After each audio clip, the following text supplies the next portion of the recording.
Can you just switch to HDMI, please?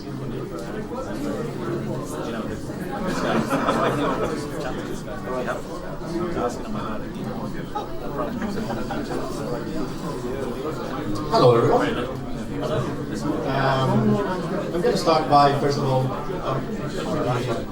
sure that not everybody here knows what AmiBerry is, so I'm going to start with that. Well, AmiBerry is basically an emulator, an Amiga emulator. You might be wondering what else is new. We already have emulators around. Well, you recognize this board? It's the Raspberry Pi. The Raspberry Pi is something that really woke up something in me when I saw it, because it's a very affordable board, it's very cheap, and it's a single board, it's a single chip, so it has fixed hardware. It's rather limited compared to desktop PCs, of course, but that was also something that I liked, because it kind of forces you to utilize the resources in the best way possible if you want to make something out of it. And my idea was, wouldn't this be great if you could combine what the Raspberry Pi is and what the Amiga is and have something in one package like that? That was how this idea was born. I didn't start it from scratch, obviously. There were other people there that got there before me, but what I did was I first tried to collaborate with them and see if we could make it better, and eventually started building on top of what they had done and evolved it further. So they were, it's a bit of a history. I won't bore you with it, how the story of the Amiga emulators got into the Raspberry Pis, but if you want to hear more about it, you can just come and find me. AmiBerry was born based on the work of other people, and it evolved since then. It has hundreds of improvements and commits based on the last, the first Raspberry Pi based Amiga emulator that I picked my hands on. And here's a short list of features. I don't have a lot of slides, by the way. I hit slides, they're terribly boring, so it will be more of a hands-on thing afterwards. It runs on multiple platforms. Not only the Raspberry Pi, but we also have support for the Androids, the Tinkerboard, the Orange Pi, Vero 4K, and there are new ones coming out every few months usually. The next one in target right now is the Android platform, just to let you know. And it is already available in several popular distros like the RetroPie, which is probably the one that most of you know about, but there's also DietPi. And for the other platforms, there is things like the Retro Arena, which is for the Androids, which is basically RetroPie for that as well. The updates come from WinUAE, obviously, the newest core updates, but it is NFS UAE also, but they are selective because the Raspberry Pi is not as powerful as a desktop computer, so we have to be careful what features we choose to put in there and what we have to leave out for performance reasons. So you won't find the full list of features there, but at least the core emulation, meaning the custom chipset emulation, the drawing routines and basic things like that are identical. Or we try to make them identical, there's still bugs there once in a while. And we've also built some unique features, since this is a distro specially designed, this is an emulator specially designed for distros for the Raspberry Pi. RetroPie being one of them. Many people have asked for things like, would it be nice if I had a list of my games and with just one click I would be able to run it with the best settings possible? Well, we built stuff like that, such as the WHD Load Booter, which is a unique feature in AmiBerry. We'll see that a bit later though. So, if I got your attention with that, maybe you are wondering, how can I get the thing? You have multiple options. If you're running one of these distros, it's already there. You just have to choose it from one of the options, which you will see. I will show you RetroPie here, but if you want to see more, you can just grab me later. And if you want to know more about it, we exist in multiple places. GitHub is the obvious first location, because that's where the source code is. It is an open source project after all. And any bug reports and any issues are reported there first. But we also exist on Facebook. Nobody can avoid Facebook these days, right? MeWe, if you want to avoid Facebook. And Discord, if you want to have a live chat to anybody on the team and suggest anything or ask anything about it. That's it for my slides. I told you they were not minute. So, I'm going to unplug this silly PC now. And I have Raspberry Pi here in nice case. So this one is loaded with RetroPie at the moment, so I'm just going to plug a cable in there and turn it on. And the screen also because there's no other monitor.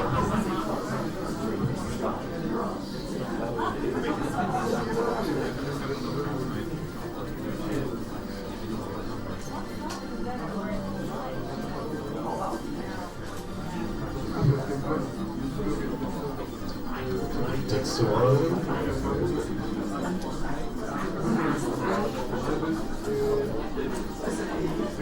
So for those of you who are not familiar with RetroPie, it's basically a Linux distribution specially designed for gaming. So you have a bunch of emulators you can add in there and a bunch of Kickstarter ROMs and of course your Kickstarter ROMs need to be provided, but also games and demos, applications, anything you want to load for each emulator.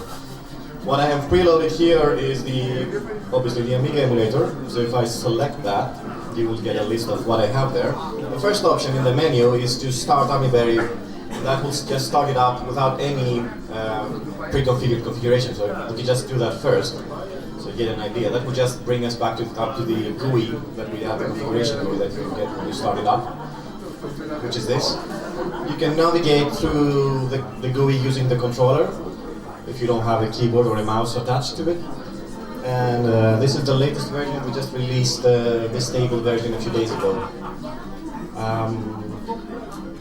So it looks a lot like WinUAE. It is on purpose. It needs to be somewhat familiar with what people know. But also at the same time, we have some unique features in here. So if you go to custom controls, for instance, you see stuff that is more related to RetroPie that doesn't exist in WinUAE.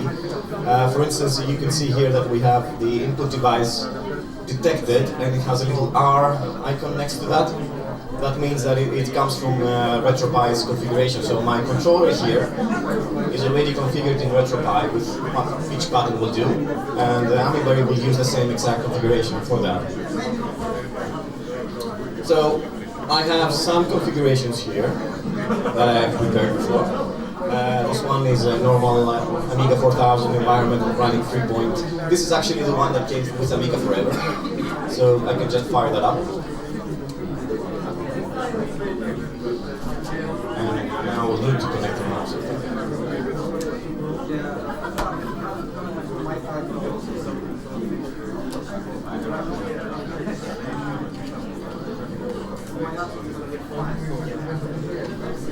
So this one is just a direct copy from Amiga Forever's package, if you're wondering. And I have enabled the status LEDs down here, so we just have an idea of how many frames per second we're doing, how much CPU usage we're having at the moment. And right now it's running on a Picasso screen on 800 by 480 32-bit.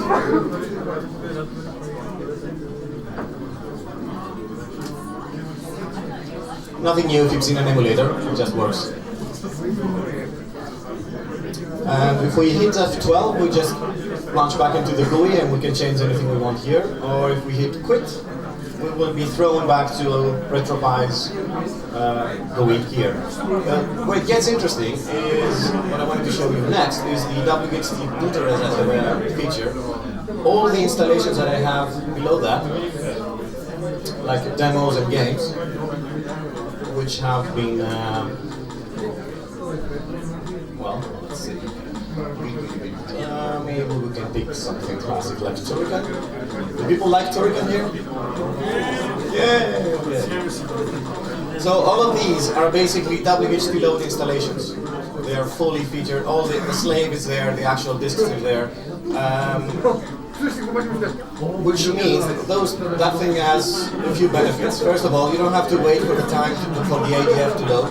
You don't have to swap drives. Obviously, you don't have to swap disks. It's much faster. And you get, on top of that, you get any patches or any fixes that the WHT load loader has added. And of course, you also get the best settings possible, because then what we have done is we have an offline database, an XML file, that matches the checksums of the WHT load slaves to the ones that we have recognized, and uses the best settings that we know which came from the community to best adapt to the emulator settings for that specific game.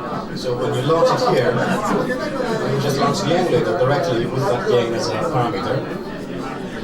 And The emulator will detect it's a WSD load slave, and it will automatically launch as a tiny little environment that launches an Amiga application, this one, which basically sets up the temporary WSD load, unpacks the LHA file, sets up the necessary components and caches all of them. So next time you run it, it's going to be faster, and then eventually launches WSD load with the slave.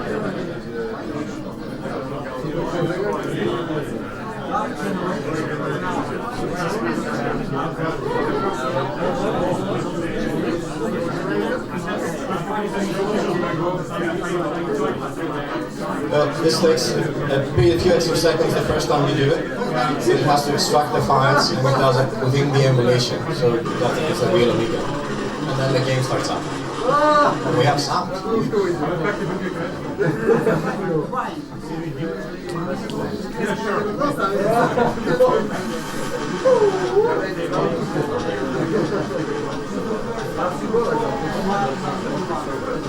And then we can just start playing.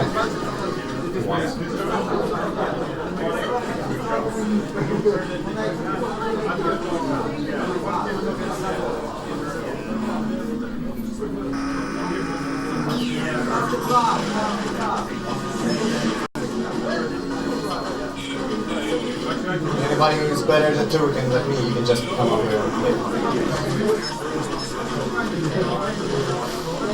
So, while we do that, at the same time, some of the unique features of RetroPie are supported. For instance, RetroPie has this option in normally so-called elite retro cores, where you can just exit the emulator holding down two special keys. Lift this up a bit. Those two keys are mapped for that feature here, so if I just press those two, you get back to the menu directly. It's a quick way to get out if you don't have a keyboard connected, so you don't have to look for, oh, F12, where do I have that? And you can just choose something else.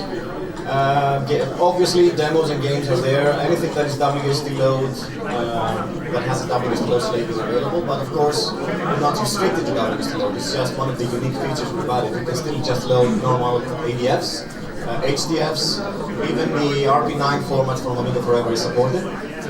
And we keep adding new features as we come across. So the latest stable version that we just released a few days ago added some new interesting features, and one of them is scan lines, which many people asked for. And we've done lots of bug fixes along the way, and there's still more to come. So, like I said, I don't want to bore you with showing you stuff, but I would be happy to hear any questions you might have, and feel free to grab me. I'm just sitting right there where the Boeing ball is. And if you want to see something more specific, like how does it work on that board, or how do I do this, or how do I do that.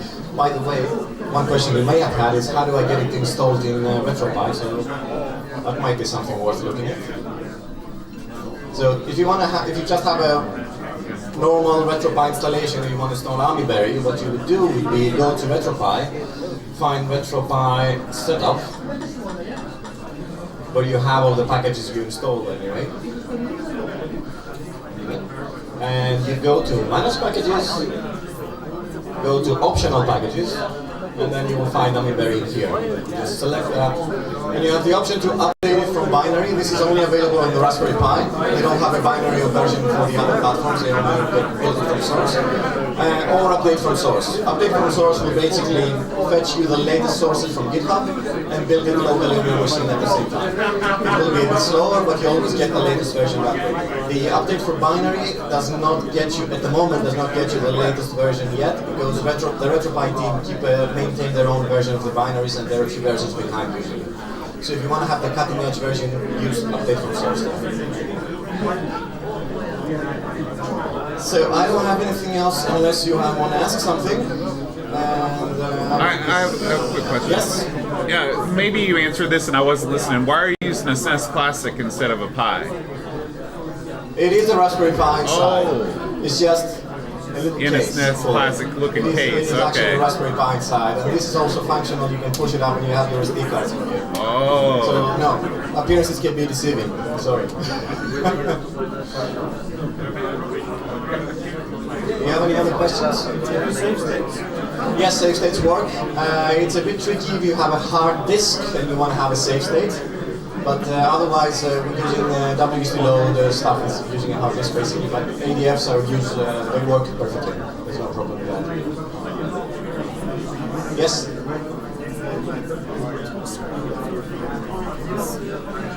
Can you raise the volume a bit? Screen. The touchscreen, yes. I've tested it on a touchscreen. We use STL2 as a framework, so it depends a lot on what the STL2 framework provides for the touchscreen. There is some preliminary support, but it's going to get much better now with the Android version. I haven't really worked on the touchscreen support much until now, but that is the next version that comes out with the Android support also. So I expect that maybe have a lot of updates there. Yeah, the Android version will have an on-screen joystick or joypad and 2 buttons, so you can touch the screen to actually use that. You don't need a controller. If you do have a controller, you will be able to use that as well, of course. Anyone else? Okay. Well, I'm going to shut this down, and I needed to build a new version. And come find me there if you want. We can chat about it all day long. Thank you.